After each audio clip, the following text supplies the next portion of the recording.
fishing is my kind of style.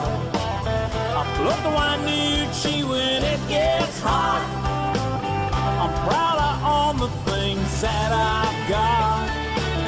I'm digging in moss bags up in the sand, and after work a cold beer in my hand, picking wild berries off God's land, and drinking my buddy's homemade wine, living Northwest wild. Hunting, fishing is my kind of style. I float the Wdfw when it gets hot. I'm proud of all the things that I've got. I'm digging in moss bags up in the sand, and after work a cold beer in my hand, picking wild berries off God's land, and drinking my buddy's homemade wine, living Northwest wild. Hey, good evening and welcome to Fish on Northwest. Dwayne England flying solo once again here in studio Thursday night, 6 p.m. No co-host, no producer, just me. Not the way I like to do it, but nonetheless, we're going to get it done to a point. Got a number of things we're going to go over this evening. Have some really great how-tos pre-recorded that I want to reintroduce to a lot of you folks. You know, we've had a lot of new faces join us here at Fish on Northwest over the last year especially, and some of you have not seen some of our previous content, so we got a few things I've spooled up for review, going back to a few other pre-records and or how-tos we've done in the Bay Lab, and a few other topics that we're gonna walk our way through this evening. Tommy is still down with the COVID. He's on the mend, feeling much better, but yet we still have to have that time frame of distancing. He will be back next week. The 29th is when Tommy will be back. That's also when guests will return to the studio. We will have the Ducks Unlimited, Snoqualmie Valley Ducks Unlimited guys in studio for the show. Mike Olson of Mike E. Olson Outdoors will be here. The Arctic cooler that sits alongside me that is up for a giveaway based on the hunting photo contest you can find on our Facebook page is still up for grabs. We're going to postpone that for one more week, which means more submissions, which means if you've posted a picture there on our Facebook page, you need to get busy and collect all your friends and family. Tell them to get to our Facebook page, like and follow our Facebook page, and of course like your photo, because the hunting photo, doesn't matter what type of hunting photo, but the hunting photo that gets the most likes is going to win this Arctic cooler value at $250. All the rules are posted on our Facebook page and it's pinned to the top as the current contest. So be sure, stop by our Facebook page here at Fish Hunt Northwest and check out the contest. Win that cooler that sits right there. We will give that away with Mike next week on the 29th, right here in studio as that show comes together. Going to be a great show next week when we all get back together. Tommy's going to have a fantastic how-to in the bait lab, getting you ready for halibut season, which is just around the corner. And of course, as I mentioned, the Snoqualmie Valley Ducks Unlimited folks will be here. Mike Olson, a number of things to go over with them, and a few other topics to cover as we wind down April. Believe it or not, we're coming to the end of April by the end of next week, and then we're on to some turkey hunting at the 1st of May for the crew here at FHN. All right, with that, I want to remind everybody that Fish on Northwest is presented by Better Homes and Gardens Pacific Commons Real Estate, located in Puyallup, Washington. Of course, our good friends out Defiance Marine, located in Bremerton, manufacturers of the Allied, the Arima, and of course the Defiance series, and our good friends over at Phoenix Protective Corp, phoenixprotectivecorp.com. Check out everything they have going on. They are always hiring, looking for good people, and if you have prior military or police service experience, check out phoenixprotectivecorp.com. They're looking to hire you. I want to remind everybody, hey, please stop by our webpage, www.fishhuntnw.com. That is where our online store is. That's where you can get all our hats, all our new swag, all the items. Shing does a great job keeping the inventory up. Jinglin Jigs are there, all different series of jigs. There's a lot going on there at the store. It's extremely busy, and we go through a lot of items. And there's constantly people getting on our webpage, which is great. We will continue to add more content there. More recipes coming in the very near future from Chef Jeff Maxfield, who joined the crew here the last couple weeks. So we have more recipes coming from Chef, and we'll be posting those up with the descriptions on exactly how to do those recipes in the coming weeks. And of course, once they're on the webpage, they're there for you to use as often as you choose. So that kind of catches you up on everything going on. Like I said, Tommy will be back next week live here in studio for the 29th, and we'll have a full crew, we'll have a full show. Okay, moving on around the Pacific Northwest and beyond, we have a number of things happening that we want to make sure to keep you guys up to speed on. One, I just had mentioned the cooler giveaway here. Again, Facebook page. Go to our Facebook page. You'll find all the rules and the description of how to win this cooler. Value $250. This is a very nice Arctic cooler for any person who hunts or fishes. Hunting photo contest. Post any picture, any hunting photo.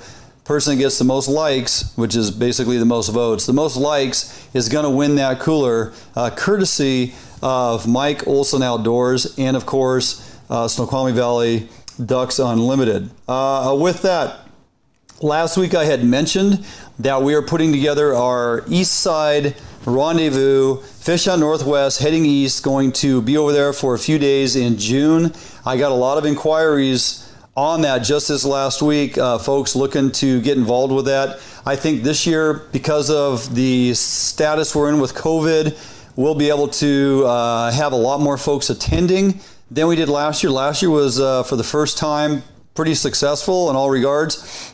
We gave away a lot of good prizes. We had some phenomenal speakers there giving seminars, and we had a great showing of folks who follow us here at Fish Hunt Northwest. And they attended, learned how to fish those bodies of water, and then we're able to spend a couple days over there fishing. So once again, Max Lure Pro Staff is providing some of the guys and gals that will be speaking. We're going to have free seminars on Saturday, June 12th to cover kokanee fishing, Roosevelt, walleye fishing, Roosevelt, Banks, and Rufus, and of course triploid fishing, Rufus, and also you can get pretty successful in pursuing your triploid in Roosevelt as well. That'll all come together June 11, 12, and 13. You want to call the Sky Deck, need a place to stay. If you're not camping, call the Sky Deck, 509-633-0290. Call the Sky Deck. Let them know that you are booking a room to attend the Fish Hunt Northwest Rendezvous there on the east side. It'll be June 11, 12, 13. Book your room. We're probably going to be over there for 3 or 4 days fishing, so the seminars will be Saturday. You can arrive as early as Friday, so you get your room Friday night. You're there for morning fishing on Saturday, attend the seminars in the afternoon, and then go back out fishing. Of course, you can fish Sunday, Monday, however long you want to stay. Reduce the room rates as long as you make sure you let them know, Nikki and the crew, that you are with Fish Hunt Northwest and you're there for the rendezvous weekend, which will be June 11, 12, 13. So hope to see a lot of you folks over there. Give the Sky Deck a call, book your room. We'll have seminars, we'll have giveaways, free raffle. Great time for everybody to come out, learn how to fish those bodies of water, and spend some time over there, getting better at what it is we love to do. I want to remind everybody that, in case you aren't aware, this coming Saturday, the 24th, is opening day of Lowland Lakes and trout season, opening day of fishing, so to speak. All the lakes will be open throughout Washington State, which means the Wdfw kickoff for the annual Trout Derby is underway. What does that mean? Go to Wdfw website, look under the category of where did I find that? Underneath the information in the news, and you're gonna find the rules for the annual Trout Derby. Over 100 lakes, $38,000 worth of prizes, numbers of tagged fish out there. They list all the information, tells you which lakes have the tagged fish, and all the rules that pertain to that, how to call in when you have obtained a fish retained a fish with a tag, I should say. The phone number, the code on the tag, what it all means, all the rules are there. And of course, you want to go make sure you're fishing lakes with fish that have tags. If you're going to, look for a fish that has a tag, it has to be in one of the lakes that it was planted, I guess is what I'm trying to say. So here in our backyard, Summit Lake, they're putting in a couple fish with tags. We are the sponsoring agency for Summit Lake that will put up a couple $100 worth of swag. You're going to get hoodies and t-shirts and hats and some other items that we have in our online store. Completely free, couple $100 value of Fish Hunt Northwest swag simply by fishing Summit Lake, catching a fish with a tag, calling the phone number, recording to us the tag number, and then we'll have you meet up here at the Fish Hunt Northwest studio and claim your prize. So well worth your effort. Check it all out. All the information is on the Wdfw website, and you want to make sure you stay involved with that and up to date, because if you catch a tagged fish, you got to know what to do. All right, additionally, kind of mentioned it last week, and we're moving forward here. Yes, opening day is April 24th for trout fishing. May 22nd, okay, write that down. May 22nd here at Summit Lake at the Community Center, which is just down the street. We are holding the first annual Kids Trout Derby, hosted by Fish Hunt Northwest and, of course, the Summit Lake Community Center. This event, the first annual Kids Trout Derby, sponsored by Max Lure, Sportco, Metal Supermarkets, Mike's, Plum Street Automotive in Olympia, and of course the Schaefers, who are a family here on the lake, who are also offering up monies that all will be utilized for purchase of all the prizes and the giveaways for the kids who fish the Derby and qualify. So kids 14 and under qualify for the Derby. You simply have to show up, fish, show up to the community center by 11 o'clock for weigh-in. We have a number of different categories for kids to weigh in. So all the rules are posted on the Summit Lake Community Center Facebook page. We'll have information out in circulation. You can also check here at Fish Hunt Northwest. We'll continue to update with the actual rules to the event. But we have multiple categories to win. Largest trout, largest kokanee, most weight of 5 fish limit. There'll be a team weigh-in. Largest bonus fish, you can catch a catfish, you can catch a perch, whatever, off-brand, so to speak. Largest fish in that category is going to win. And of course, there's participation prizes and drawings. So, going to be a fantastic day. The weather should be nice. Kids 14 and under get to be involved with the Kids Trout Derby, first annual, and we're pretty excited to bring that here at Summit Lake. Speaking of WDFW, they are looking to hire folks in mass quantities. They are now hiring, and they mean right now. They put this out on their social media, Facebook page and whatnot. It's been shared all over. They have over 100 million salmon and steelhead that need to be fin clipped, okay? Adipose fin clipped and whatnot on these fish prior to them being released as smolt. So they're falling behind schedule a little bit.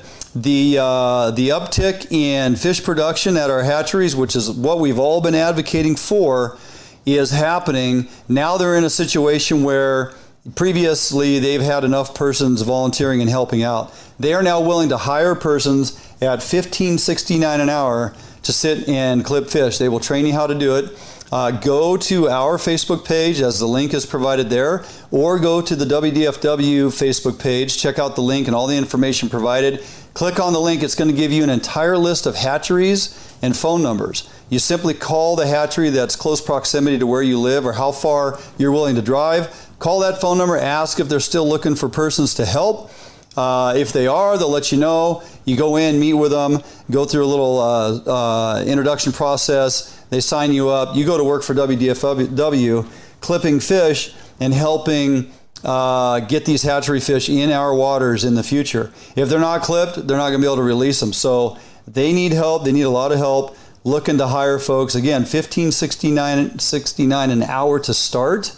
And you're going to learn how to clip fish and what that all is involved. So you're helping out a whole lot if you can spend time in doing that. Check out the information and get signed up. Give them a hand. Okay, with that, on the phone this week with my buddy Tony down at Sportco. Lots of activity in the fishing gear realm, and persons getting ready for a lot of things coming up.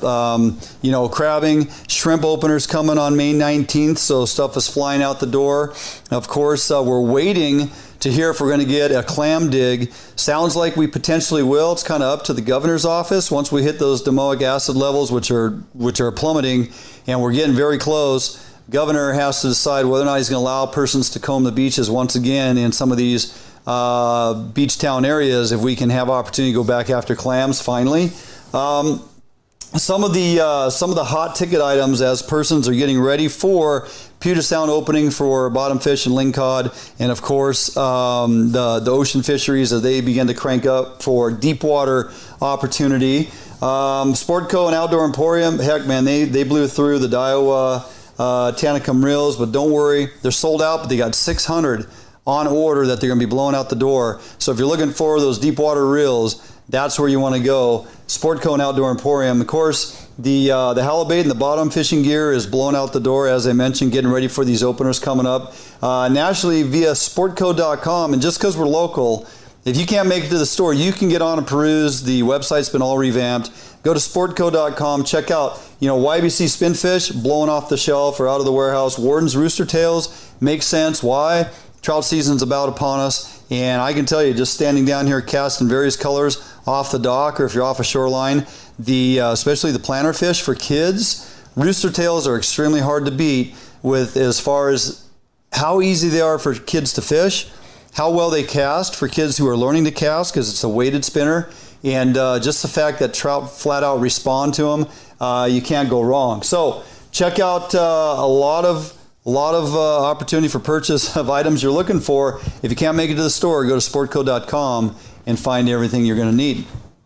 All right, with that, that should pretty much get you caught up. Again, running solo here, so sorry if we're kind of running through this stuff. Want to get the information out to you guys.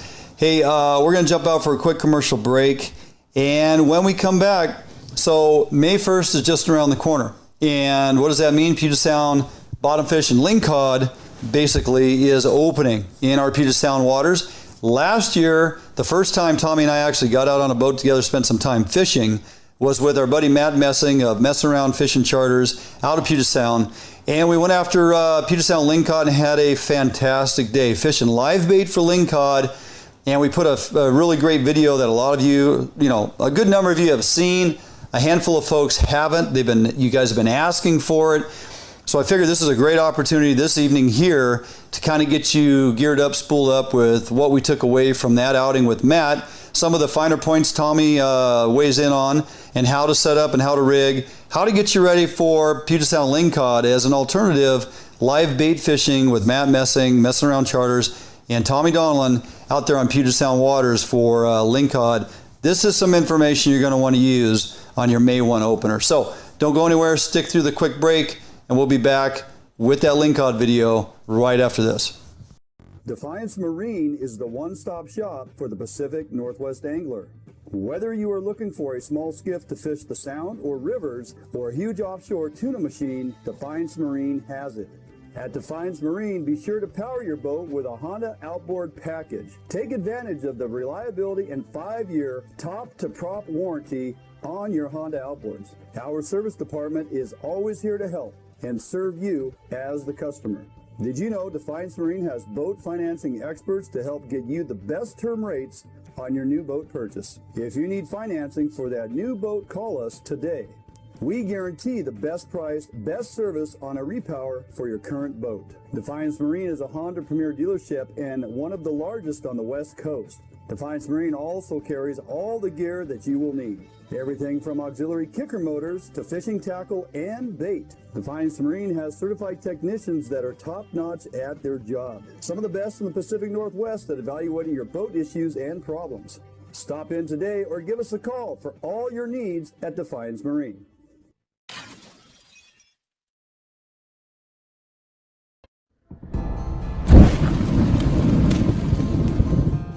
Today, the need for quality private security services is at an all-time high. Contract Security Service provides day-to-day peace of mind as they protect people and property. Here at Phoenix, we provide service for multiple state and federal contracts with services ranging from uniform, patrol, alarm monitoring, canine detection, executive protection, as well as investigative work. Phoenix client management models are built on understanding our clients' security needs and responding with a tailored program that is best fit for them. Phoenix provides excellent customer service through well-trained, highly motivated security professionals. Recruiting highly qualified officers is the first step in building a strong team. Currently, we are comprised of 70% prior law enforcement and military veterans. If you are prior military or law enforcement, go to www.phoenixprotectivecorps.com and apply today.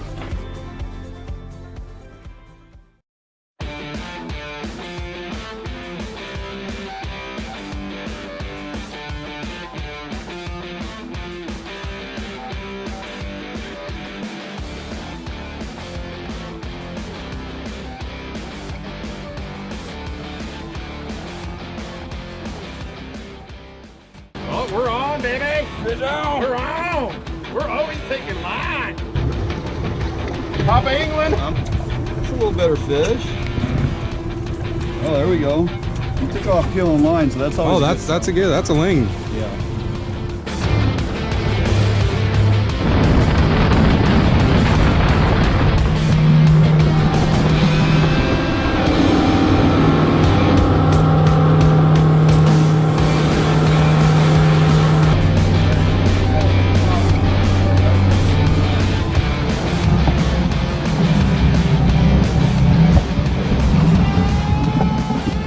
Okay, here we are. We are North Puget Sound. Me and my boy Tommy. And we are out here with Matt Messing. Hold on a second. We're out here. There he is. We're out here with Matt Messing, messing around fishing charters, and we're going after Lingcod this morning. Check this out. Live bait. That is what is on the agenda today. What do you think, Tommy? It's gonna be a beautiful day, man. We're gonna whack them. Live bait, Lingcod, baby, all day. All day long. So tide is perfect this week. Last week when it finally opened up, had pretty big tide change. Today we're looking at a total movement of 3 feet on our water, which is going to be really, really good to go after these lingcods. So stay tuned. We're going to show you how we rig up. We're going to show you how we get on the lingcod. We're going to show you how we read our electronics and find the pinnacles and the drop-offs. You're going to learn a lot. This is going to be a good time. Here we go.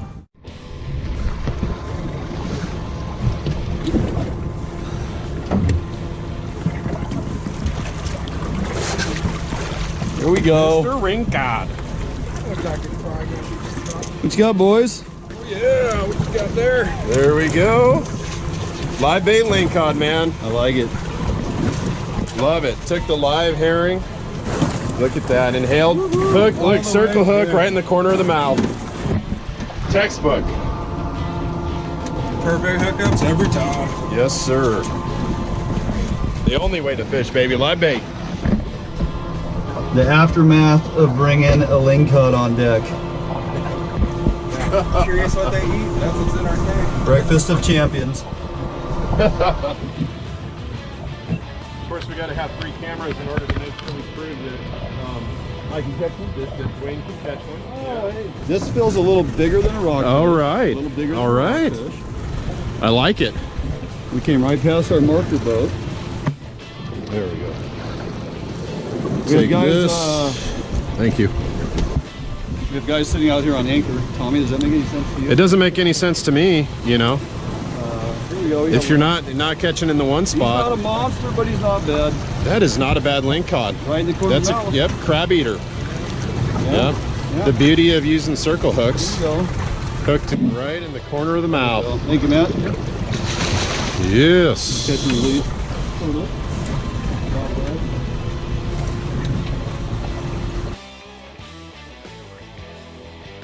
And that is about 2 hours worth of work.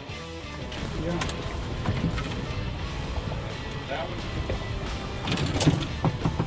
Of course, Dwayne comes over to my side and I break off You immediately. know what? I had to go around the back of the boat. I had so much scope in my arm. You probably slid his hook down your line and right into the Yeah, corner you know of that what? mouth. That makes a lot of sense. That's what Bam. happened. We should Little see. guy. We should see if his hook's in there. Yeah. All right. Nice. Yeah. I meant the fish. Oh, sorry. I do Nice what I'm work, told. brother. All right, ladies and gentlemen, we're here on the water today out on the Puget Sound fishing Lingcod, and I want to show you kind of my live bait rig setup. Now, there's no substitute for live bait, we know that much. Today we've got kind of a mix of shiner perch, we've got herring, we've got a couple flounders in the tank, okay? And the setup is pretty simple. It's not a lot of gear. It's a pretty cheap deal. So basically, I got my main line. I'm running 30-pound maxima here. I've got it going to a swivel, and then I've got a swivel that's just sliding on the line. Okay, and you can use a slider, whatever you really want to use here. And then I've got about a foot dropper to a 5-ounce cannonball sinker, and then I've got about a 4-foot leader or so to a circle hook. Okay, now this is really where the magic happens. Okay. Got the barb pinched, and I chose to tie a perfection loop on this hook. And what that does is when you hook your bait, it lets it pivot right at the hook. So you don't have the hook, you don't have the knot constraining the bait. Okay, let's grab a bait and I'll show you how to hook these. Now we hook them a couple different ways depending on what we want the bait to do. That last one was hooked right in the top of the shoulder, and when it gets to the bottom, it kind of pulls the bait up off the bottom a little bit, and he kind of swims around like that. And anytime he gets to the end of his leash, he dives up and set it down. When we tuna fish, a lot of times when you butt hook him, it'll send the bait down. Since we're fishing on the bottom for lingcod, we want to send the bait up.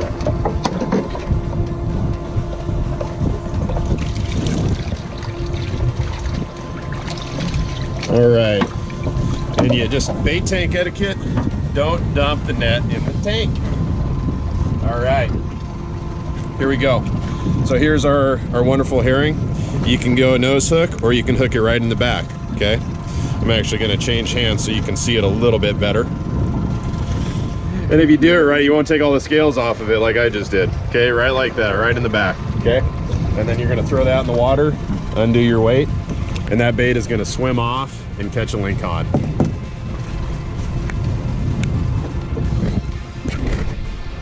Okay, now you're just gonna free spool it to the bottom, nice and easy. And then when you get to the bottom, engage the drag, and you're gonna feel the line, okay?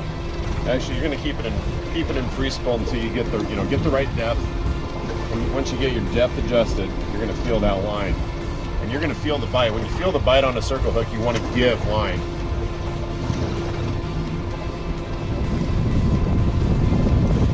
Okay, there's bottom. Now I'm just gonna keep the line in my fingertips, and I'm gonna feel that bait swimming around. Yes, sir! It'll take 36 inches all day. Oh yeah! Oh yeah!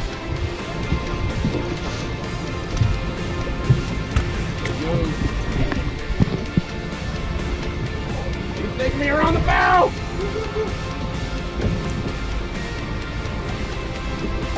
Oh, that's a good one.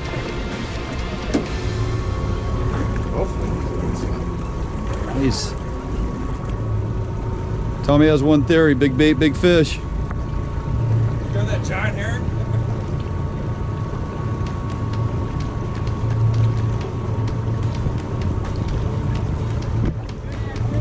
I wonder if I hooked him and then he hung up. Is that shaking, ain't he? Yep. Oh yeah.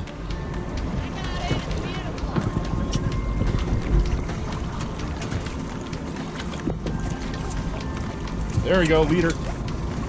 You got a leader.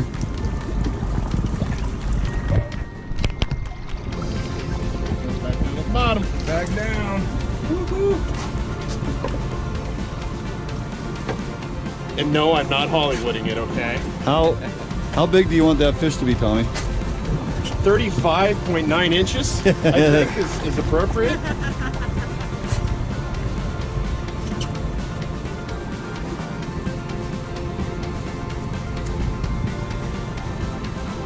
Tommy is red rod, getting it done.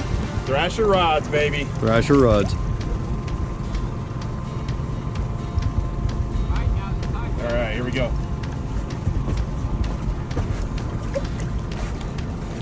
Oh, he's over.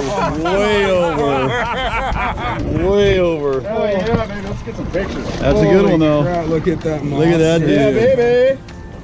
Tommy don't mess around. Dude.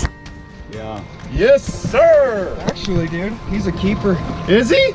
He's 36 on the nose, dude. Right on. What we try to look for out here while we're fishing is along these little ledges. As you can see, Dwayne will post a picture up of a nice shot of you see a big school of cool backs, probably. Some rockfish down there hanging out, and then little lumps on the bottom. The lings can be a little harder to see down there. All right, let's take a look at these electronics. It's Ray Marine. Axiom Pros. Okay. Rewind. You see a bunch of fish, you want to get back on it, pull that screen backwards. Yeah. Click, hold, add waypoint, okay.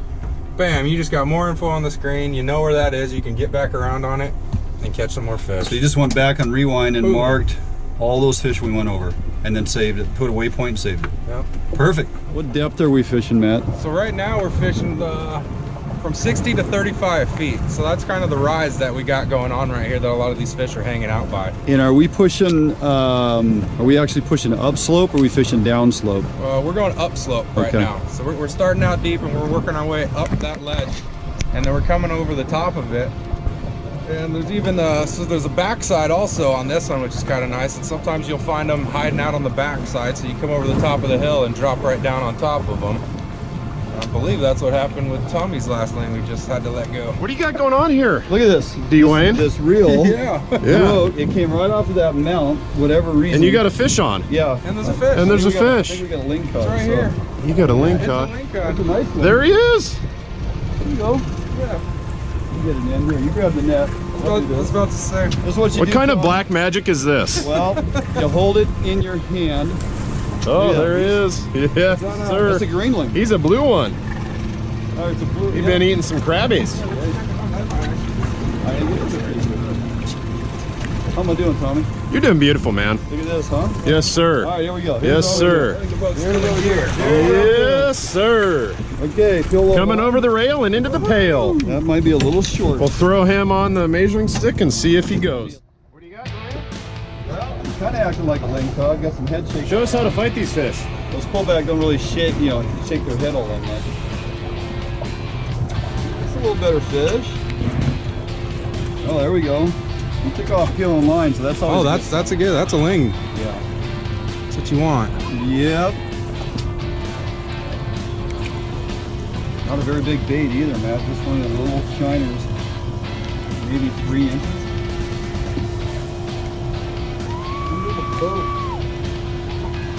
Oh no, what do we got here? Look at the size of that guy. Holy cow, that is a big old quill. That quillback was pulling line. Look at the mouth. Pullback.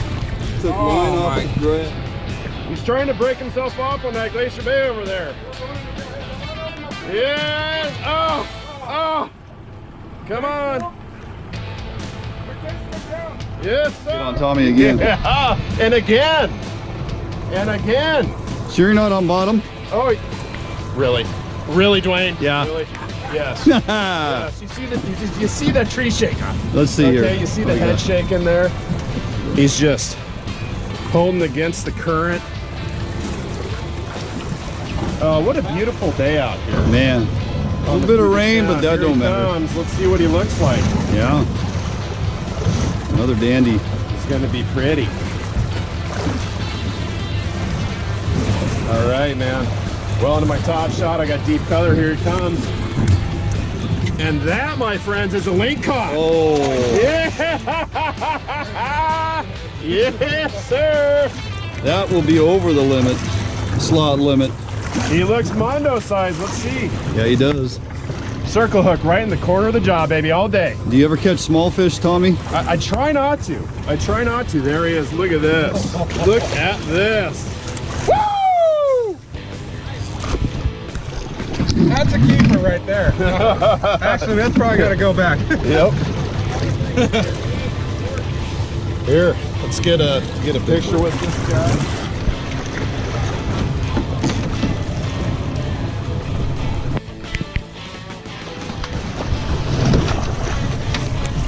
Not a bad day, boys. Not at all. Not at all. Puget Sound Lingcod. That's Tommy. right. I think we ended up with 14 on the day. Something like that. 14, 15. One or fish, yeah. two oversized. Yeah, two oversized, a couple unders, and Yeah. then just these mean keepers. Yeah. Oh, man. I mean, these are going to eat beautiful. That is right at the slot limit. Matt, again, the slot limit for those that don't know? 26 to 36 inches. Right. Yeah. And we fished live bait all day. All day Yeah. long. And they just absolutely Counted crushed it. it. Lost count of how many other fish we released. Yeah. So many rockfish out here now in the sound, and it's such a great thing to see. Yeah. You see a fish Healthy. bouncing back. It's getting healthy out here. There's bait everywhere. Schools of fish that we're seeing on electronics, Yeah. you know. So Yeah. just a fantastic day. Can't thank you enough, man. We had a blast. Yeah. Absolutely. Thanks for Thank coming you. out, guys. Yeah, Appreciate appreciate it. it, guys. Yeah. He's wearing the right gear. You want to get some of that? Just Fish on Northwest, baby. yep, get on. Look at these Get fatties. that fishing knowledge. These guys know what's up. All right, we're gonna go fillet these out. We'll see you guys later. Fish fry.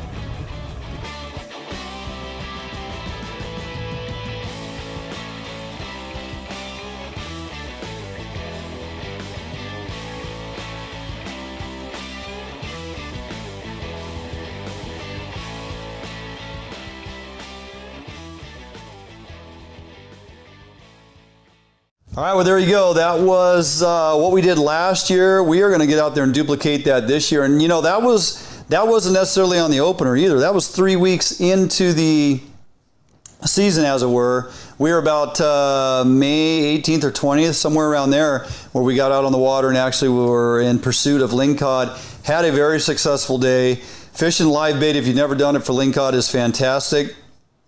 I encourage you, if you are set up with your boat to be able to do that, or with a cooler and an aerator, or whatever you need to do to keep the fish alive, the bait alive, try it, make it happen. Go out and catch your herring, sabiki rig them up, or if you're around the docks and the pilings, you can get some of those piling perch, those little shiners. Worked fantastic. We had a great day. Took home some really nice Puget Sound lingcod, and it was fantastic. So hopefully you enjoyed that. We are going to jump out for another quick break. When we come back, I'm going to put you back in the bait lab for a how-to. This is one I did quite some time ago. Matter of fact, it was after Barnum and I had fished Twin Lakes up over on the northeast side for those big triploids. Now, I kind of speak on the fact of how we were rigging for that particular fishery. What I want you to focus in on is fishing a soft dough bait, trout bait, in this case Pautzke's fire bait, okay, formable, rollable dough bait for trout. And what I do is I take some time and show you how to simply put that into some Mike's mesh netting to make a durable dough bait that you can use multiple times when you're trout fishing. One of the biggest frustrations, even when you mold fire bait around a treble hook, is that after a few casts, after it gets wet, it likes to come off. You can lengthen the amount of time that a single bait will hang on your hook by simply putting it even in a pre-cut square of the Mike's spawn sack or mesh bag, okay? So I'm going to take you through that on a how-to in the bait lab. And again, we're fishing extremely long leaders over there. Leader length is variable depending on where you're fishing and how high the weeds are off the bottom. So you may get by with a 3-foot leader, 4 or 5. In this case, we're fishing, I think, if I remember right, 7 or 8 foot leaders. Doesn't matter. We'll talk a little bit about it afterwards. But yeah, we'll jump out for a quick break. We come back, you're going to be in the bait lab with a how-to on how to rig your dough baits and how to get longevity out of them. Don't go anywhere. Stick through the break. We'll be right back. Sportco, an outdoor emporium, is the largest local outfitter in the Northwest since 1975, providing thousands of people affordable outdoor gear. This summer, make your next outdoor adventure more affordable by shopping at our warehouse-style pricing. We are a local Scotty dealer, offering sales, service, and repair. Located in Fife and Seattle, come visit us today. The outdoors await you.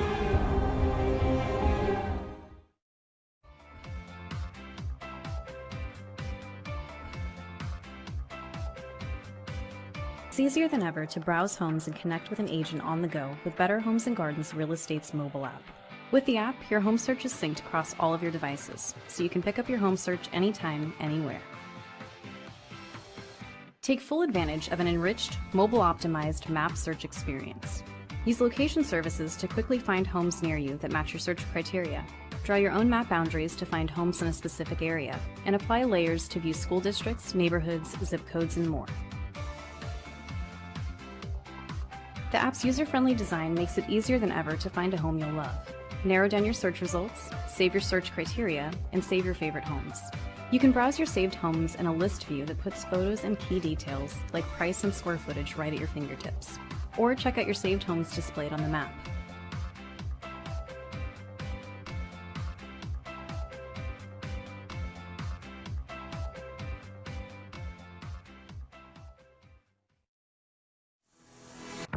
Yep, for sure. Oh yeah, big fish. Yeah, buddy. Nice fish. Oh, beauty. Gorgeous fish. Bobby's on the board. We got a good one. Oh yeah. Whoa, Oh, oh, geez, come on. nice fish. Nice fish.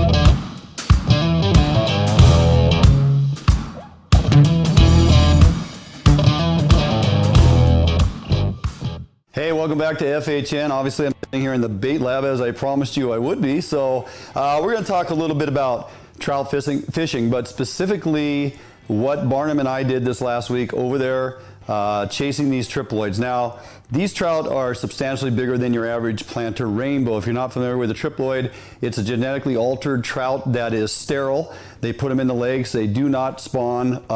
They grow rapidly. They have a high fat content, and they are delicious. They cut extremely red. They feed them a lot of krill in the hatcheries as they grow, and they dump a ton of them in certain lakes, especially or mostly on the east side of the state. You can look up on trout plant reports and look up under the tribal trout plant reports is where you're going to find different lakes and reservoirs that receive triploid rainbows. So they're very aggressive when it comes to grabbing bait, and one of the best ways of going about catching them, one of the easiest ways, is our floating baits that suspend up off the bottom. And we've talked about this before. The standard rig for fishing any type of our dough baits, as they're referred to, or our floating baits, and of course with Pautzke's I'm using the fire bait, which is a floating dough bait. All right, so we have a 1/2 ounce egg sinker here on our main line. Protect your swivel with a bead, and we were using a 1/2 ounce, but because of wind and things at times, we actually doubled that up, and we were fishing upwards of 3/4 to a full ounce at times, depending.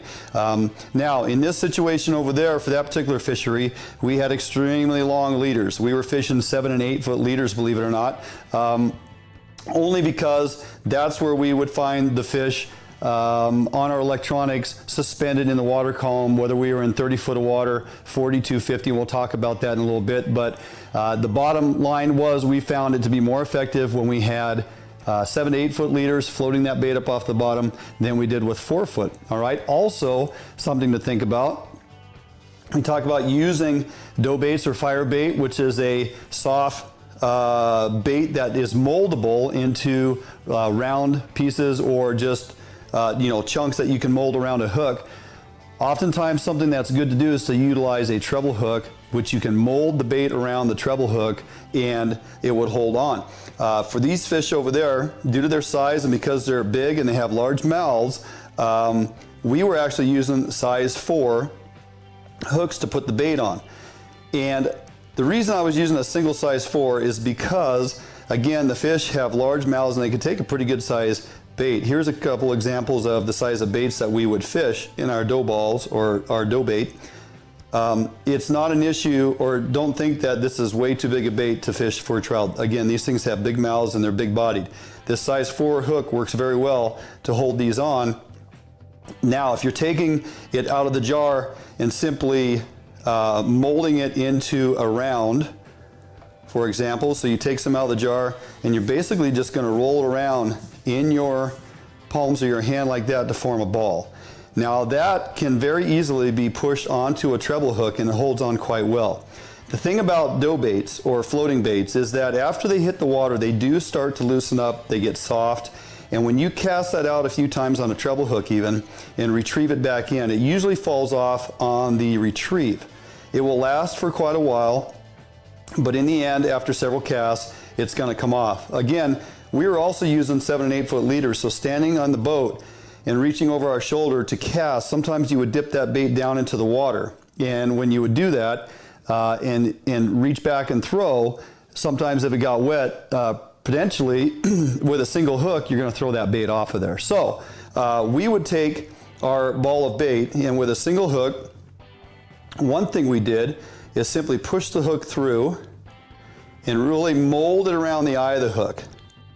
Then you take, wipe my hands off quick, you take one of the Pautzke fireballs, which is a synthetic egg, not a natural egg full of egg juice, and you push that onto the hook. Notice it doesn't pop, no egg juice comes out. These are scented, they come in a variety of colors, and they hold together very well. Now you put that beneath that dough ball or that floating bait and snug it down there. Now that actually, a lot of you have probably heard of bait buttons. That actually works well to hold that bait on that single hook. Doesn't allow it to force its way off there because that egg cushions it. It also adds a little extra scent and color contrast depending which egg you're using as far as color and scent. So that there is a very proven method that works very well. Single size 4 when you're going after triploids, and a dual bait combination that floats up tremendously and lasts for multiple casts because it doesn't come flying off of that single hook, as that bait ball synthetic egg stops it very well. Something else you can do, I have here a piece of mesh netting, and it comes in either rolls from Atlas Mics, or you can get the pre-cut squares, which I find to be extremely easy. Now I take the pre-cut squares, and just like making a spawn bag or a spawn sack for, say, steelhead fishing, you can take your dough bait, roll it into a ball, set it in the net, in the mesh, and simply form that mesh around it. Couple twists on that, okay? Just like that. And now we're gonna take the magic thread, which is an elastic, stretchy thread that works really well. Nice thing is you don't even have to tie knots with this stuff. We're just simply gonna wrap this around a good number of times, I don't know, 10 or 12, and then you just break it, and it holds, okay? And you take your scissor, cut that off right at the top, leave a little bit of that mesh. You have yourself a bait ball. Now you can make a bunch of those out of a single jar of eggs, or excuse me, a single jar of the bait. The nice thing is, you take your single size 4 hook, and all you have to do, it doesn't even matter where because the mesh is all the way around it, you're just gonna run that through and put it on that hook, okay? Now, when that's in the water, it probably hangs down like that. Didn't matter. They take that in with their large mouths, and most every fish was hooked clear down in the throat, simply because they take that entire bait offering and inhale it. The nice thing is, if the wind's pushing you around and you are having to reel in and cast out again, these baits last. They don't come off. You can cast that bait 5, 6, 10 times.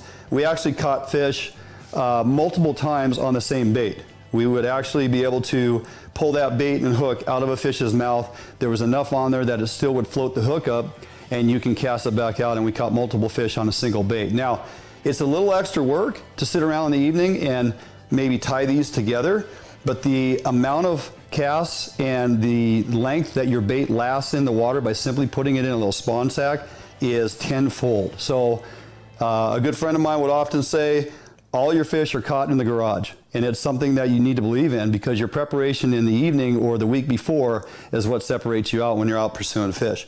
So just a couple tricks you can use if you're having difficulty with your floating baits. If you're getting a hold of your Pautzke's fire bait and some fireballs, synthetic eggs, you can utilize the single hook and egg and bait method, and or pick up some of the Atlas Mic mesh netting and net mesh, and go ahead and make your bait balls of adequate size. Make them whatever size you want.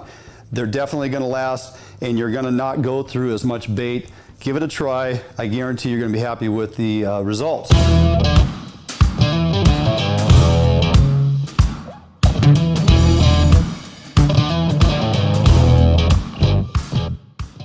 Well, there you go. That is an example of what you can do with Pautzke's fire bait.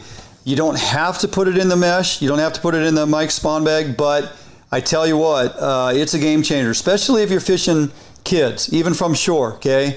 And ideally, this was so great about the fire bait, even fishing from shore. You don't have to be out of a boat. Slip sinker, half ounce, whatever weight you choose, sits on the bottom.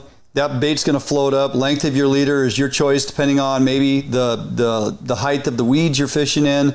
3, 4, 5, 6. Those were 7, 8 foot leaders. Yeah, we were hover fishing, kind of over suspended fish, but again, fishing off a dock, fishing off the shore. You throw that out, let that weight sit on the bottom. It floats. That bait floats up, and it's going to be in the strike zone of where you find those trout.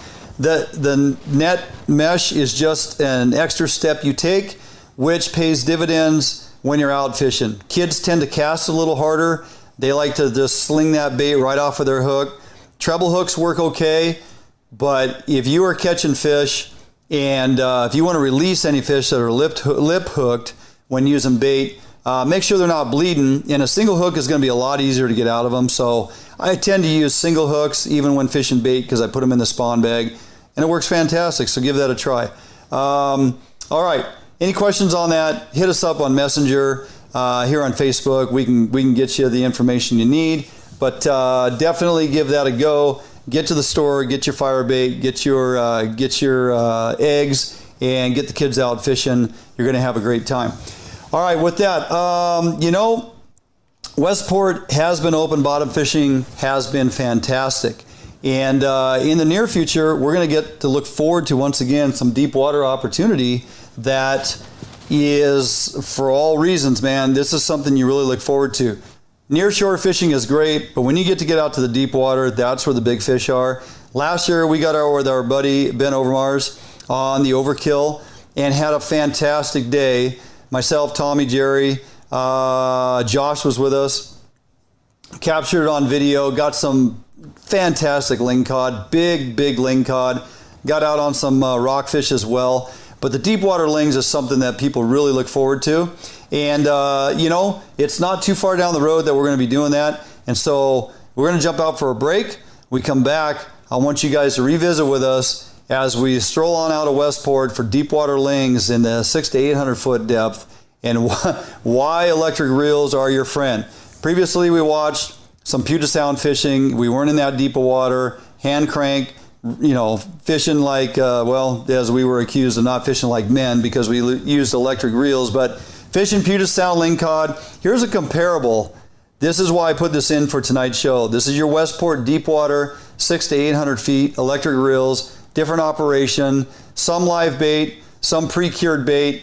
We had options. It all worked. We had a great time with Ben, and I want to bring that back to you just to review prior to getting our deep water opportunity. So jump out for a quick break. We come back. You're going to be out of Westport with us, the crew at FHN Northwest, Ben Overmars on the Overkill, and getting some dinosaurs right after this break.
A Northwest favorite for almost 40 years, Arima Boats are manufactured with pride right here in Bremerton, Washington. Arima Boats offers all of our boats with Honda outboard packages so that you can take full advantage of the reliability and 5-year top-to-prop warranty from your Honda outboard.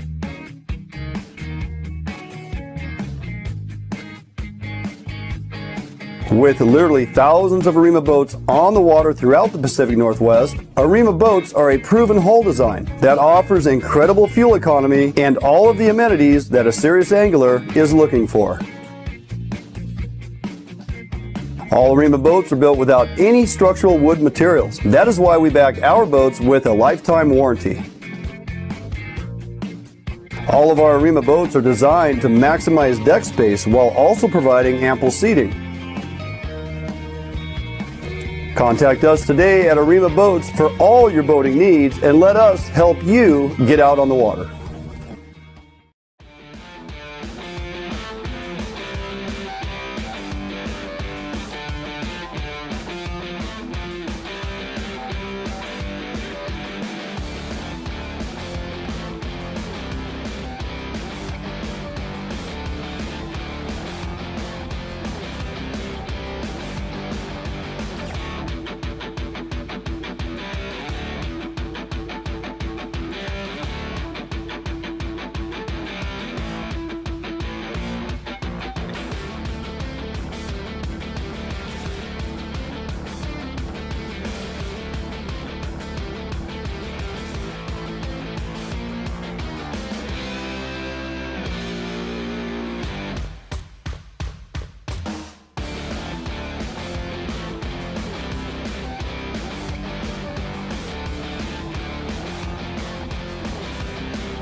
Okay, we got a little rain, got a little wind. We're jumping on board with our buddy Ben Overmars, and we're gonna get some deep water lings and some bottom fish. And got Tommy and Jerry, and it's gonna be a fantastic day. So let's go. Ben's waiting.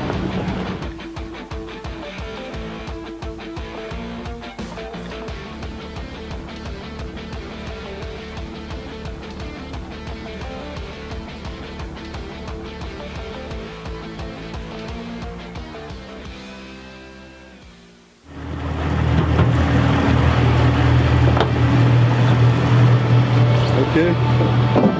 Woo. We're moving. We are moving. We're on the move.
Really only one?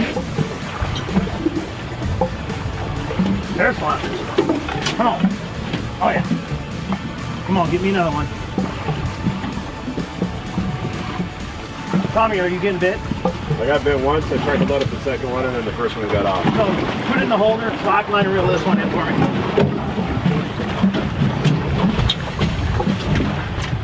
Now we're doing it.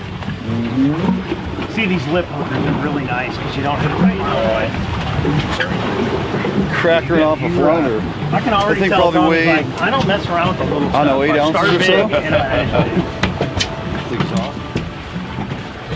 Nice work.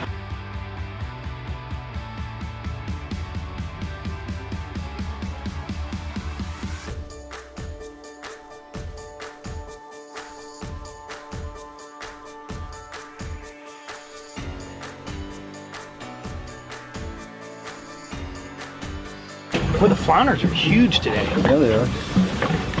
Big size. You gotta run the eyeball. Of course I did.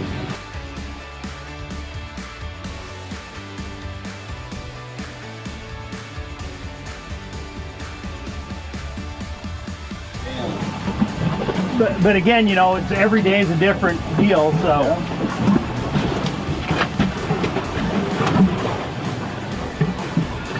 Monsters. I know.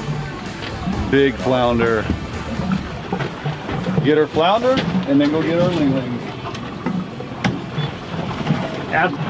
You know, one at a time, keep them coming, one at a time, Can't seem to keep going. get the second. You know, if you think back of all the times I set up on the reef, had 3 live flounders on the bottom, and watched 3 guys jerking out of their mouths, and you're going, oh, we just wrecked that first drift. This one's snacking on here, Tommy. Yeah, I don't see him now. Oh, there he is. Yeah, he's there. Come on, give me another one. Double. Oh, Dwayne is trying to save things. Oh, he's trying to make up for lost time. Yep. Yeah. And they stayed on. He snags a lot of them. You see that? Yeah, oh yeah. Snagging in the back. Snag him right in the mouth. We want more of the right mouthers there. That was a left mouth. Was that a lefty? That's exactly right. Yeah, we're just leaving the weights over here. You want to put them in the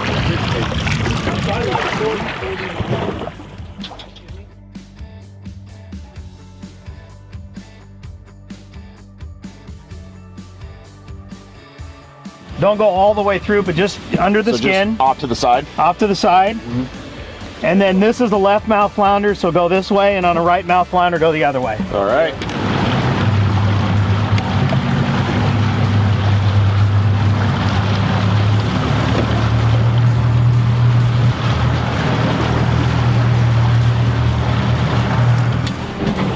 Hopefully you guys can triple up and get around that bridge. There we go, 175. We gotta get to 700. Deep water Lings with an electric assist, you know, because I'm a grandfather, and that's how we do it, Tommy. Yep. All right. Ain't no shame in that game. No sir, buddy. Work smarter, not harder. Are these guys talking about playing video games? They're just jealous Yeah. that we have the brains to use this piece of machinery. Yeah. We're here for groceries. Big, Yeah. nasty looking groceries. Slack out and come here 7 cranks up slow so we can get one. Hey, Robin. Still there?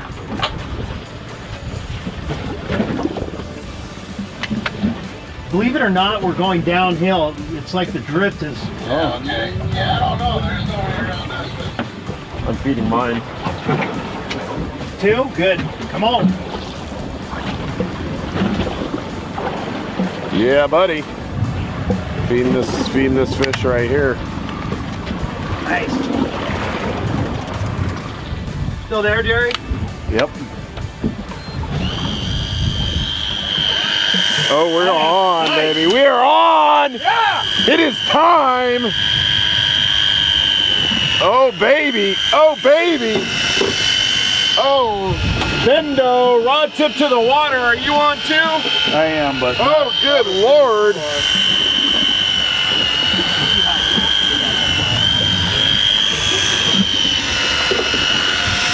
Oh my God, Jerry. We got a real one on. Oh, this work is so hard, you know? Having to hold this rod is just painful. Yep. Yeah, please wipe the sweat off my forehead. Oh, yes. Doubled up? Nice. See, now I can stand it. Oh.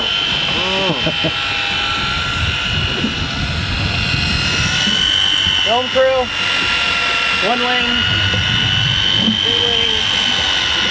Come on, Dwayne, make it a 3-way. You know Dwayne, he loves those 3-ways. oh, yes, sir.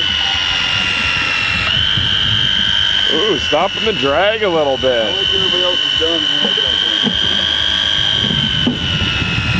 Ooh. Whoa, head shaker. there. Tommy, don't catch full fish. Hell no. Dude, I let him choke on that flounder.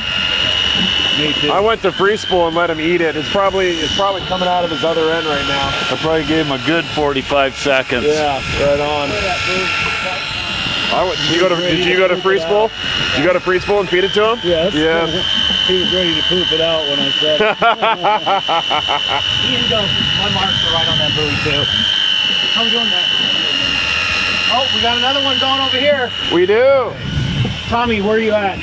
I'm at 20 meters. There we go. Oh, yeah. Jesus. I heard of Jesus. That must mean it ever fit. Tommy, I'm sliding in here. Okay. Look, kids don't need it at home. Get another one down, baby.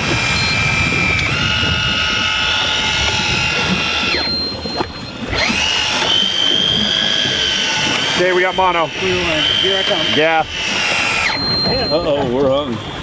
We're hung together. I do believe. Deep color. Yeah, we're hooked Here I up. come. I can't tell which way, but Ooh, that's a nice ling, guys. Let's get this guy in the boat. yep. He's a popsicle. All right, there's one, boys. You got the I lid? can't get the fish in the boat. Yeah, I got the lid. What if I unhook this guy? We can pull that out. Huh? This fish got a little weight to him. Stops the reel every once in a while. Kokanee. Yeah, kokanee don't work. No, not even close. Oh, stopping that reel. The power's not on it. No, nope. But you don't need that to let down. Yeah, buddy. Look at that. Oh. Woo. You got a blind guy with no glasses. Let's go. Hey, buddy, you're on. You see what my point is, Tom? The three of them will tangle, but if I get that third one going down, then by the time we get this one ready, I gotta push the button up here. Mm-hmm. About halfway up. We're not hook out stuff.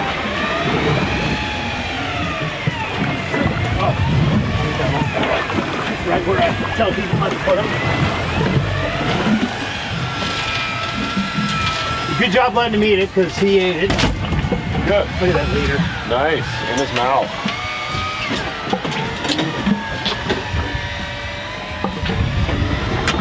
Well, I learned from an early age how to feed fish. Let him eat it. Let him eat it. Let him eat it. Let him eat it. What? How you doing? I'm good. I'm hoping Tommy didn't curse me and say you're going to get a halibut on that kokanee. Because this fish is, it stops his reel dead in its tracks. It just looked too good, man. Yeah, when you're stopping the reel, you got a nice. I mean, that's a great eater we got there, but. And I let him chew on this thing. Freaking getting a workout.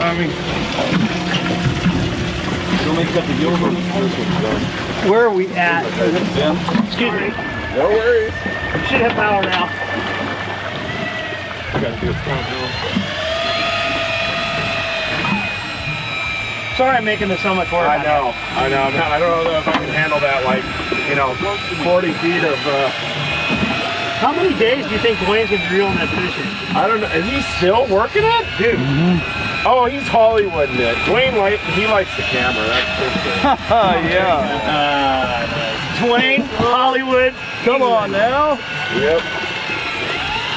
I'm gonna laugh my balls off when that's a 45-pound halibut. When I show up to shoot the show with Dwayne, he's like there looking at not himself. a pig, that's a hog. Yeah. He's just infatuated. Just don't be a halibut. All right, we got clear. Oh, he's got mono. I heard clear. Here I come.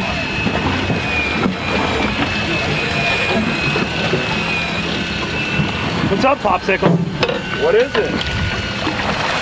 What is it? Get out there, Dwayne. It's a screamer. Easy. Oh, is he taking line? Oh yeah. Taking line. It's taking line. One step to your left. What is it? What is it? Call it. It's a giant octopus. Dude, that's fucking Lingcod there. Yeah, it is. It's a beast too. You like that? Yeah. The real deal. Oh, dude. Oh! Got him. Yes, sir. Got him, Coach. Woo! There we go. That's the size we want right there. Yeah. Yeah, baby. Yeah. On the Let me get that thing up there. kokanee. I knew those kokanee were good for something. Yeah. Yeah. Yeah. Woo! Tommy. Yes, sir. Nice work. Dude, Hello. that thing was freaking Hello. destroying my arm. See what happens when you get on the spot? Dude. Next rig ready. Tommy's already going down. I'm talking about it. Oh, look at this guy. He's up. Oh, yeah, that's a nice one. There we go. Oh yeah. There Woo! we go. Grab that lid. Yep, yep. Oh, hang on. Hang on. There we go. Unhappy. Nice work, Yeah, brother.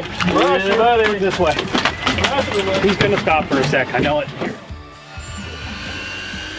Here. Yeah. Okay. Are you sure? Yeah, I think it is. Just got a little twisty there, but it's not great.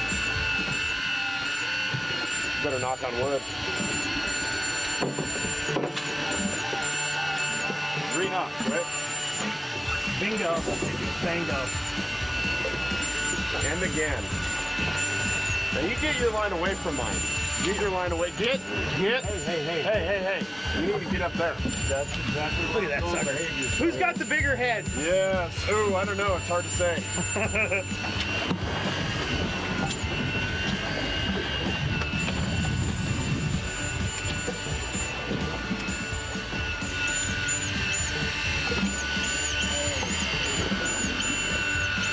We are on. Getting the working material. I got top shot. I got top shot. There he is. Oh, we got a dinosaur! We got a dinosaur! Shit. It was a dinosaur! Oh my God, dude. Get him! Yes! Oh, dude. Yes! Oh, dude. Hey. All the way!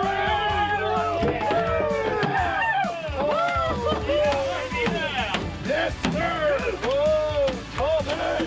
Johnny. The one! That is Johnny. Woo! Yeah. Yeah! Hello! Look at the size of head on that thing. Dude. Good morning! Nice work, Captain. Yeah. Making up for your other one. Boom! Yeah, that's a Lingcod, baby, right there! Whoa. Adam, he swallowed that flounder. That's a derby. That whole leader is in his mouth. Oh, yeah.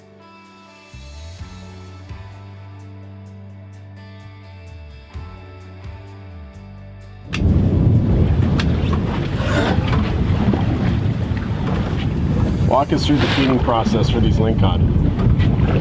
Well, when you feel the bump, you just open free spool, let him have it. Count to about 30, 40.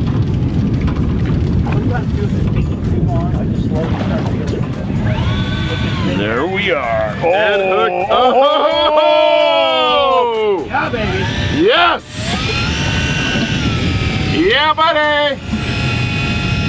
He's a Lingcod slayer. He is. And Hardwood Jerry is on again. Oh, you got one?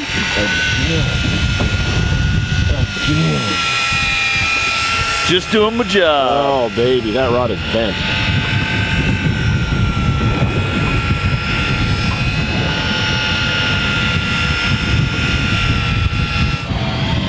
Hitting the Lingcod grounds with Captain Ben Overmars. Yes, sir. There you go. Get bit? Yep. Yeah. Looking triple. good. Come on. Come on, Dwayne. We need a triple.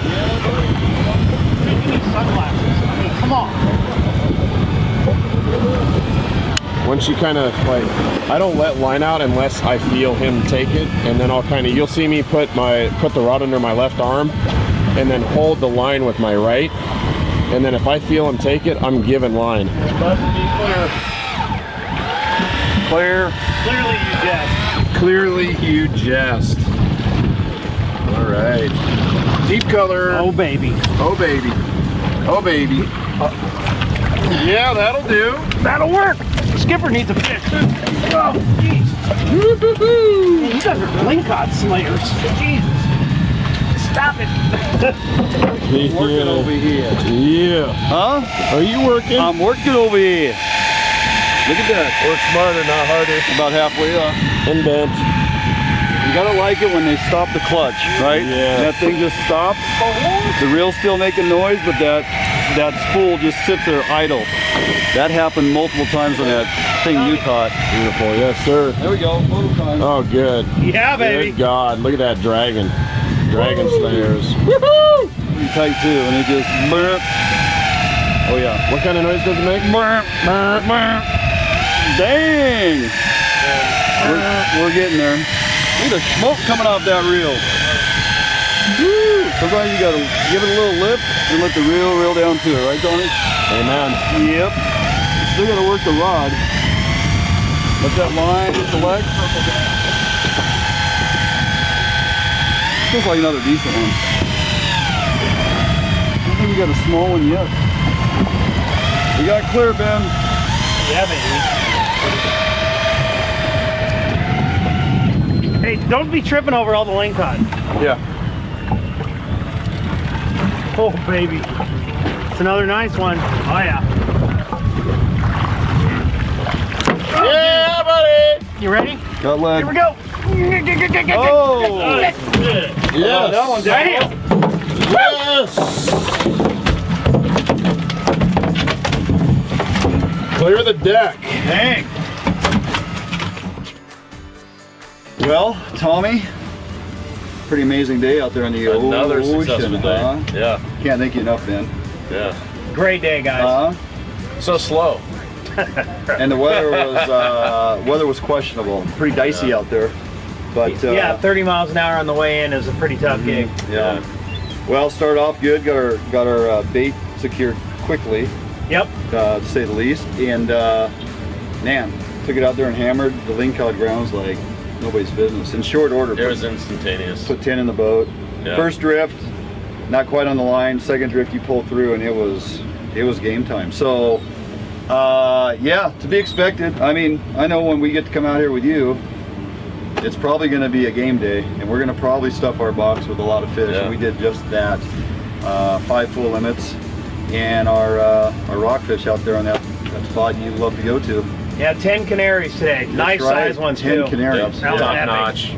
4 pounds. Big fish. Game over. Big fish. So, yeah, can't thank you enough, man. We had a great time. Good job, guys. Yeah. Good to guys get rocked you guys it. out here with you. Yeah. Yes, sir. Maybe someday you'll have some real fishermen on board, you know? Yeah, I'm hoping tomorrow I get some fish. I will try to bring a better crew next time. Yeah. Because I feel your pain. Felt Missed it you, all. Jordan. Well, yeah. The beard had other things to do. So, got Josh on some fish today. Biggest Lingcod he's gotten, and first exposure to some of those rockfish. So, Nice. Fantastic. And another day of live bait fishing. It doesn't get any better. Another day of live bait fishing. That's how it should be. On You the know, my deal. hashtag is always flounders roll. Yeah. Yeah. Well, yeah, again, can't thank you enough. We had a blast. FHN out on the water once again, and hope you guys are able to enjoy this. And if you get an opportunity, even connect with one of these charters, get a hold of the fellows and ladies on the Slammer, a handful of other charters out here, get a hold of the Coleman Brigade.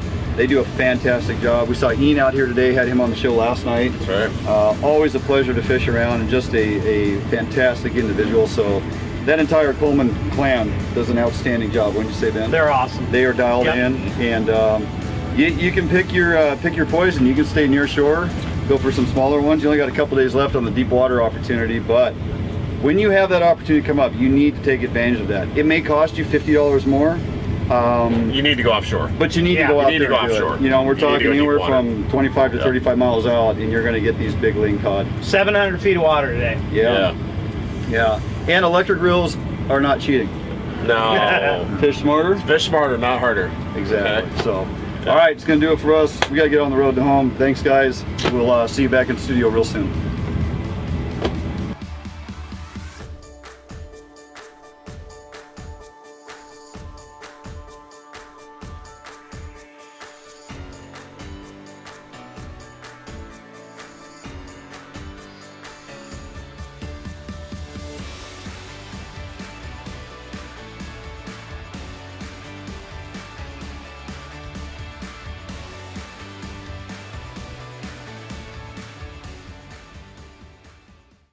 All right, welcome back in studio. Well, there you go. That was our outing the last season with Ben as we headed out of Westport. Amazing day, calm weather, sunshine. The fish were biting. After we got loaded up on our flounder, we headed out to the deep water, and it took no time for us to start getting into those big lingcod, as you saw. And we got some monsters. Tommy gets a little excited for good reason. Those were some fantastic fish, and they eat extremely well. So if you have not done the deep water lingcod fishery out of Westport, you know, look up Ben Overmars on Facebook and see if he is continuing to book some additional trips this year. He's chartering, and you want to book yourself a day out there on the Overkill. He's going to put you on the fish, and you're going to have a really good time. You're going to learn a thing or two about how to go about that fishery, you know, how important it is to get fresh bait at times, because they want those flounder or sand dab over even a dead stick big black label herring, or, you know, I had rainbow trout, you got kokanee. Some of that worked, but it's hard to beat them sand dabs or them little flounder as they were for those big lingcod. So live bait fishing is a kick in the pants, whether you do it Puget Sound, as we showed you earlier, or even out there in Westport, the deep water stuff. So hopefully you enjoyed that, felt it was worth revisiting, as that will be approaching here in the near future. If you haven't booked your trip, make sure you do so. Okay, with that, we're going to jump out for a break. But before we get there, I want to remind you guys, opening day of trout season is coming up here this Saturday, the 24th. And wasn't last year, I think it was first season here at Fish on Northwest, I had done a Lowland Lake opener, Are You Trout Ready, how-to in the bait lab. Some of you have asked if I was going to do that again this year, kind of getting you spooled up for trout season with everything that's been going on the last couple weeks. I did not get around to actually putting that together. So I'm going to re-spool that one from a couple years ago. It's pretty in-depth. It goes over troll rig options. It goes over spinners and plugs, some different bait options. We already kind of looked at some options relative to bait with the fire bait and the net mesh. But this will take you through a handful of options, getting ready for your Lowland trout, Lowland Lake opener for trout fishing the 24th. If you haven't got all your gear, stick around through the break. When we come back, you're going to be in the bait lab with this how-to on a rewind, getting you ready for Lowland Lake trout opener. Don't go anywhere. We'll be right back after this break.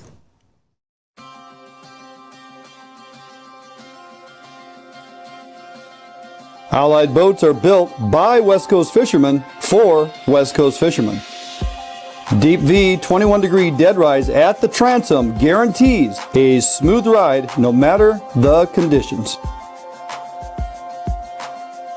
Allied offers all of our boats with Honda outboard packages so that you can take full advantage of the reliability and 5-year top-to-prop warranty from your Honda outboard. Allied boats range from 19 to 32 foot in length, so no matter what type of heavy gauge boat you are looking for, we have it for you.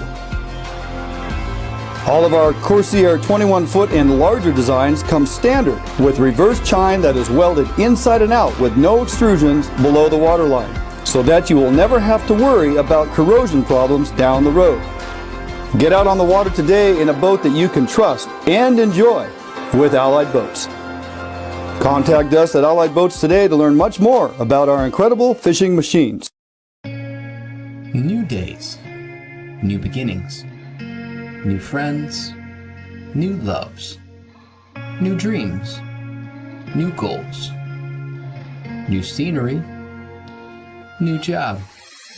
No matter what the next chapter holds, Better Homes and Gardens Real Estate will be there to help you find the new that's right for your lifestyle at any stage of your life. Better Homes and Gardens Real Estate. Expect better.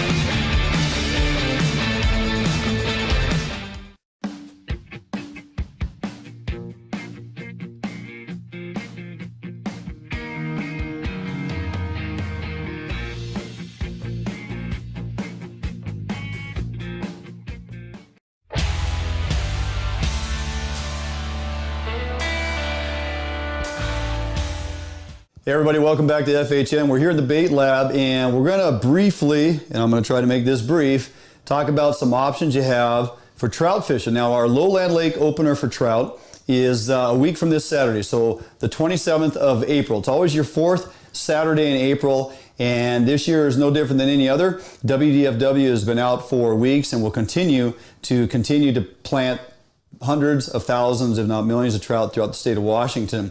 So there's a handful of different ways you can go about trout fishing. Now, it's a great opportunity, obviously, to get young ones out to introduce them to their first fish, given the opportunity of so many lakes that now are finally open after the opener. It's one of the largest fishing days annually for the state of Washington, with over 200,000 plus anglers hitting the waters, and especially getting the youth out to introduce them to fishing. So a couple different ways to go about it. We're going to talk a little bit about bait fisheries and options in that regard. We're going to talk about some troll fisheries as well. Now, for all you guys and gals that are out there chasing kokanee on a regular basis, you know how often you're able to catch rainbows simply by trolling kokanee gear. It's not rocket science. These rainbows are pretty easy to catch in a lot of these lakes. The thing about the Lowland Lake openers, you're actually going after trout that are the catchable size 9 to 12 inches in most of our lakes. And they've been pellet fed or food source fed automatically for a very long time. They're not used to going deep in lakes because they've just come out of hatchery reared pens. So the nice thing is these early season trout, these catchables as we call them, are very shallow in the water column. You're not fishing typically more than 10 feet deep. Now, if you are an avid trout angler who has been going after trout for a long time, you realize that some of your bigger fish will be suspended deeper in the water column. And maybe you do want to get the downriggers out first thing and go after some of those nice big holdover fish. But don't be fooled. You can get plenty of these nice big holdovers, and we're talking rainbows 14 to 18 inches that often do come up to the surface based on water temperature and opportunity for feed. So most of the stuff we're talking about is basically fishing the shallower water column down inwards about 10 feet. Now, troll fisheries are synonymous with catching trout, and I have on the table here some definite options that you can take advantage of. Some of the stuff, as I mentioned, is nothing more than grabbing some of your kokanee gear, some of your HOODIES with your smile blades, some of your larger spinners with some type of UV skirting on them, and these are all double hook setups that we use for kokanee. So definitely tip these lures just like you would for kokanee. You even will do extremely well simply by tipping these double hook setups with trout eggs, as well as, say, your Pautzke corn or your gulp maggots or something like that. Don't be afraid to put simply on a Pautzke trout egg or two, one on each hook. It does wonders for adding bait and scent to your trout presentation. So here we're just trolling these little hoochie rig ups. Basically, I got my Dick Knight Dodger. It's typical Dodger, and we got about a 14-inch leader to a small hoochie rig with a spinner blade. This will get kokanee all day long in some of our lakes, but you know what? It's very productive in catching trout as well. And again, I'm simply going to tip this lure with either some corn or some trout eggs, and I'm going to put that out there. Now, I'm flatlining these because these Dodgers, believe it or not, will take your gear down anywhere between 5 and 10 feet, depending on the type of Dodger, the make of Dodger, and the action the Dodger has. At the front of the table here, I got a variance of different types of Dodgers. I have some Rocky Mountain. I have a Sling Blade. I have some Dick Knight Dodgers. I have an old Lure Jensen 50/50, which is fantastic for going after rainbow trout with. It still works. It's old school, but it works fantastic. The UVs definitely aid you in drawing trout in, but the flash of some of these other colors works very well. Here I've taken a nice white one and put some UV tape on it in a broken up pattern just to add extra flash. Gold Dodgers work extremely well when it's extremely sunny out and you're fishing clear water. So just some options. You can never go wrong with pinks and orange and UVs when it comes to trout. Utilize your kokanee gear, put them behind a Dodger. You're flatlining these again because most of these Dodgers are going to take your presentation down anywhere between 5 and 10 feet, depending on how far back you put it behind the boat. Something else you want to do, if you're equipped with decent electronics, you're going to think that you're not marking any fish because you're not seeing any on your finder. If it's predominantly trout in your lake this time of year, they're going to be up above 15 feet typically. So you may mark fish every once in a while. If you're not getting bit, change up your presentation, change up your troll speed, change something. Those trout aren't necessarily down where you're going to mark them with your electronics, so don't freak out. they're up higher in the column once again, so you're not necessarily going to see all those fish on your electronics.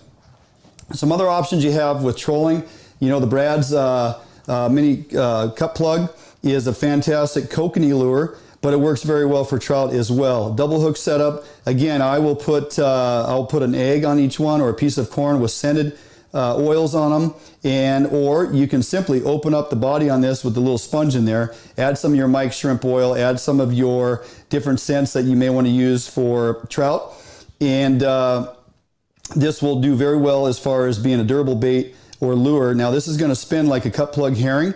You control this behind a dodger and give it about a 30-inch leader because it imparts its own action with the way it spins around in the column. So just another option. It works great for kokanee, and these work very well for trout as well. Some other options we have, so going old school. These old Rapalas or Rapalas, depending, you know, which side of the tracks you come from. This is a 3-inch rainbow pattern. I got this old shad pattern that's a 2-inch. I've had these since I was a kid. Trolling these for rainbow absolutely is productive. The other thing you can do is you can pull these behind a dodger, because these basically swim back and forth at a pretty fast clip depending on the speed you're trolling. Okay, you can troll these up to about 1.5 miles per hour, and they're going to have great action on them. So they're going to swim back and forth just like a fish swimming through the water. Now, one thing that entices strikes is when you put a presentation out there that makes it look like more of a wounded fish. If I put this behind a 50-50 dodger, for example, on a 36-inch leader, the dodger's cutting back and forth, which causes this bait fish to swim back and forth, but also break its cadence in how it swims. So there's an option here that you control these. Now this is a surface lure, so it's buoyant. It's not going to go very deep if you flatline it on its own, but you put it behind a dodger that's going to drag it down 5 or 10 feet. Next thing you know, you have this imparting action, you have this swimming behind it. It breaks up the cadence on it. It looks like a wounded fish. It's a great bait to troll for trout, especially if you're in that shallower water, trolling along shorelines 10 to 15 feet deep. Those trout will come after those all day long. The Mag Lip by Yakima Bait is a fantastic lure that they've created. Buzz and the guys have worked very hard to get this down to a 2.0 and a 2.5, which are the sizes I would choose to use for going after trout. You don't need to drag these behind a dodger. That lip on there is going to take this down 6 to 8 feet, depending on how far back from the boat. And the nice thing is, you know, trout typically like a faster presentation than kokanee. A lot of times we're trolling for kokanee at 0.8, 1, 1.2, depending on what's enticing strikes. You control these little guys up to 3 miles an hour if you have to. If you're not getting bit, you can vary your speed until you find out the speed that these trout want to go after. And these Mag Lips have been proven. I pulled out this particular pink color, Dr. Death, but you know, the natural colors, the frog patterns, the yellows, the greens, some of the black and reds really can be productive for your trout. So check out some of these Mag Lips that you find in a 2.0, 2.5, and definitely give those a troll. And again, you can vary your speed on these quite aggressively. Don't need to put them behind a dodger because they're going to dive deep enough and they have enough erratic action that they don't just simply stay in a straight line. They bounce all over the place. Some old standbys forever are your flatfish, these F6 in this crawdad pattern. These old frog patterns have been staples in trout fishing forever, since I was a kid and long before. So don't be afraid to drag these old frog patterns. These are F6 flatfish, which now you cannot troll those as fast as these Mag Lips. That's going to perform well up to about a mile to mile 0.2 on your speed. One thing you can do is you can always put that lure out alongside your boat, bump your speed to about 1.2, maybe take it up to 1.5 and see if the action on that lure is doing what you want it to do. If it starts flipping over, it's because you're trolling too fast. So just slow it down a little bit. The erratic action on those flatfish definitely entice strikes and are very easy to fish simply by flatlining about 45, 50 feet out the back of the boat. The F4 is just a smaller version. I don't know what it is about yellow with red spots or the black with the red spots, but those have been staples in the trout arsenal for years. They work very well. Then you get down to these little quick fish. This little chrome with those pink dots. This is a K5. We can drop down to a little K4 in this kind of crawdad pattern. Very productive. Even if you have a light rod and can cast and retrieve these things, they work extremely well. So any of these little erratic plugs trolled behind a boat, behind a dodger or not, flatlined, definitely will entice strikes. Some other standbys if you want to troll lures, these old MEPs, the red and brass, definitely get it done. These old MEPs, number 3s or size 3s, have been around forever, and there's a good reason for that. They definitely will catch trout. They go crazy over this red and brass bell. Rooster tails by Yakima bait, your blacks, your yellows with your brass blade, and of course these more natural colors. You get some of that olive colored hair on the back of that, a multicolored blade with some UV on there. All of these will work for trout, either trolled or cast and retrieve. You can't go wrong. Now, for a lot of us that don't have boats and we're going to rely on bank fishing, or even if you do have a boat but you want to go tie up and anchor up somewhere and do a little bit of still fishing, bait is definitely an option for rainbows. You can never go wrong when you're using bait. We have an array of opportunity and different types of bait to use. One way of presenting that bait is, this is a 7.5 foot trout rod, a little 4 to 8 pound weighted rod spinning outfit. I have it rigged with a slip float, a little 3/8 ounce float. I got a 1/4 ounce weight underneath it, and it's just a clear float that's rigged up. This is basically like a mini steelhead slide and bobber setup, okay? I could also pin the float if I wanted to with a bobber stop underneath it. But it's kind of nice to have that adjustability if you're moving around in the boat and anchoring up and then you're fishing in an area that's maybe 20 feet deep. You want to set this at about 8 or 10 foot because, again, those fish are suspended up. And so I rigged that slip bobber with a little sliding egg sinker underneath it. I put a bead between the float. I also put a bead above the swivel. Now I got a barrel swivel that terminates at the main line. And then we go to about a 2 foot leader or so. And I just simply put on a nice little size 4 or size 6. Some guys run down to a size 10. I like to use a little bigger hook when I'm putting bait on there, just simply so easier to get the bait on. And typically I try to hook fish more outside the mouth, on the edges of the mouth or the gums, versus having them swallow it clear down. If I get a little 6-inch rainbow that I don't want to keep and I get it in the lip, I can let that fish go. If it's down the gullet, I'm taking that fish home because it's going to bleed out and die. So one thing when you're using bait, you're pretty much fishing fish that you're going to keep.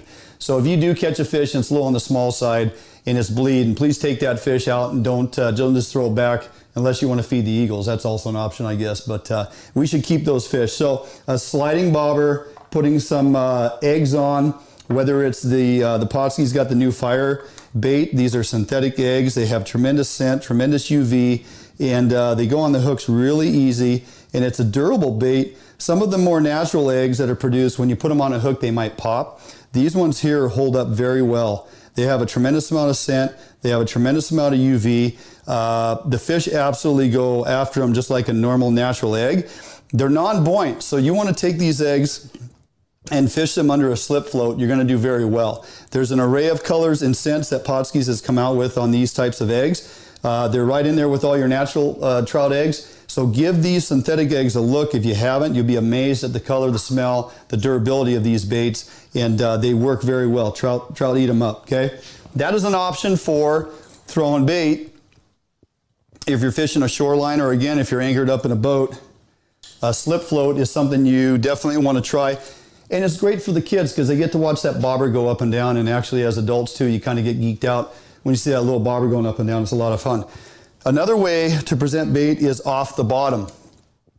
Nice thing about this time of year is the milfoil and the weeds are relatively short in stature, kind of like IT.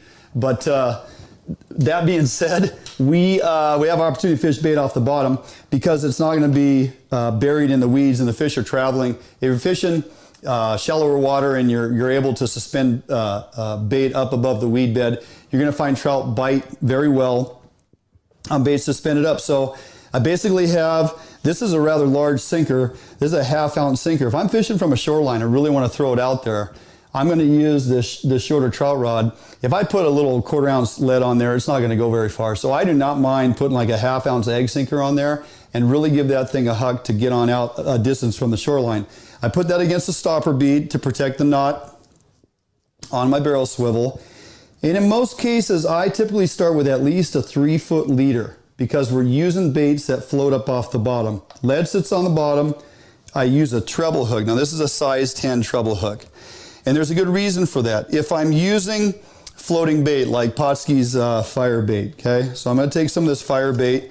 We have a ton of different colors and scents.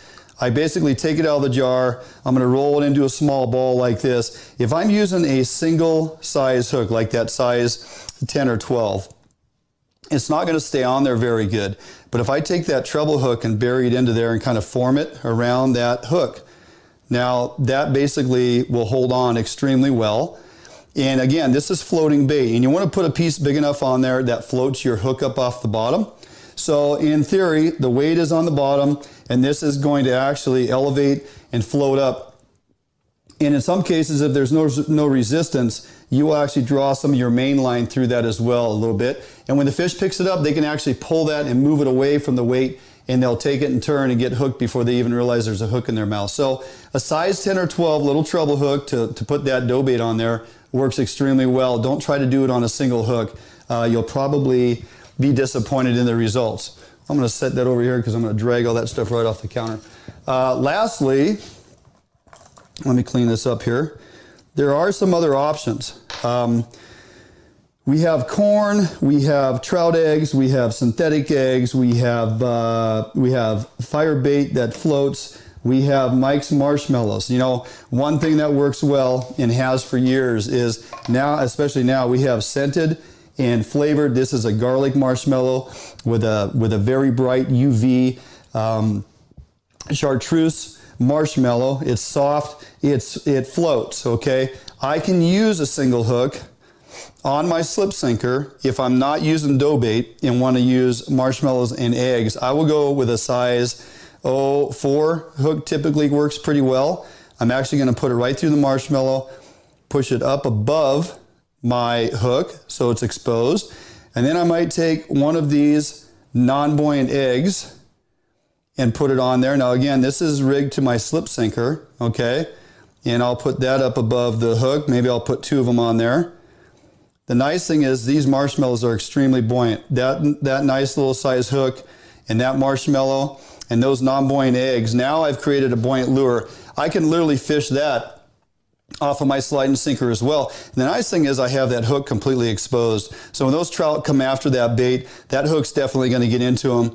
And the marshmallow holds on very well. It's going to float that presentation up off the bottom just like the dough bait.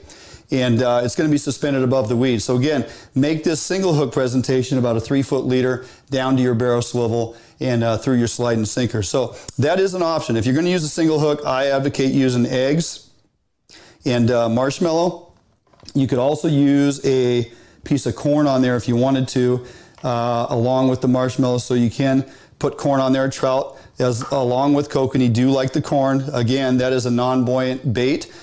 So we're going to put that on with the marshmallow just like that. The other thing you can do with all these jars of corn is basically with all the different colors that you can get them in, pink, red, green, yellow, natural, whatever color you want, you can take a variety or any of these Atlas Mike's scents, and you can add that to your jar of corn and create something that not only has great color and UV, and is durable because the corn is cooked and so it's kind of firm, but it holds on really well. And there's something about corn that draws trout and kokanee, and it works very well. You take your scent, whether it's sand shrimp or just basic shrimp or shrimp krill combination, shrimp krill anise, whatever your combination is, and you put it in the jar of corn and just kind of fill a good amount of volume in there to where this stuff is soaking in that oil. And as long as you keep that in the refrigerator, I guarantee if you're not able to fish that entire jar through a trout season, maybe you go through half of it, it's still going to be good next year. I've done it multiple times where I take the bait back out the next season and it fishes just fine because the corn has been cooked. There's really no bacteria in there. You introduce a little bit of oil, keep it in the fridge, and it's going to work really great. So there's some troll options for you if you guys and gals have boats. There's some bank fishing options for you if you're on the shoreline taking the kids out fishing. You may have to cast for them if they're little guys, but once you hook those fish on bait, let them fight that fish and get those trout in. And you got a week or so to get ready, so get to your local tackle shop, buy your trout gear, and have a good time.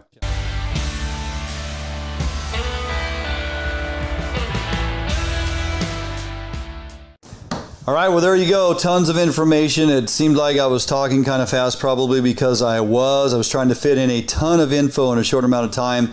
Covered a wide range of options there, getting you ready for your Lowland Lake Trout Opener, which is this Saturday, the 24th. So hopefully that gave you a few ideas to go with. And if you haven't already done so, get out, buy a few things before opening day on Saturday. And of course, then we got 6 months to look forward to fishing lakes and fishing trout.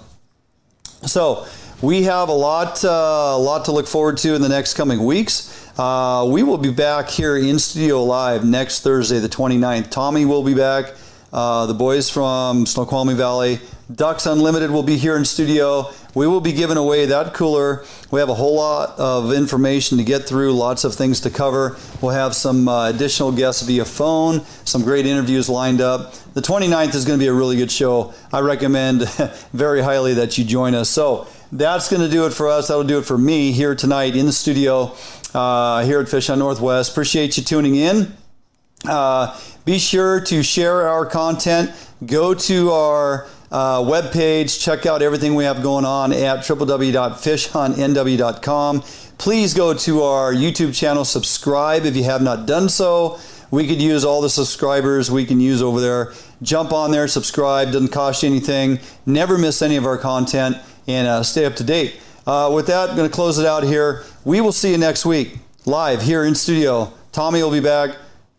The guests will be back. Full-on live show next Thursday, the 29th, right here at Fish on Northwest. Have a great week, everybody. We'll see you next time.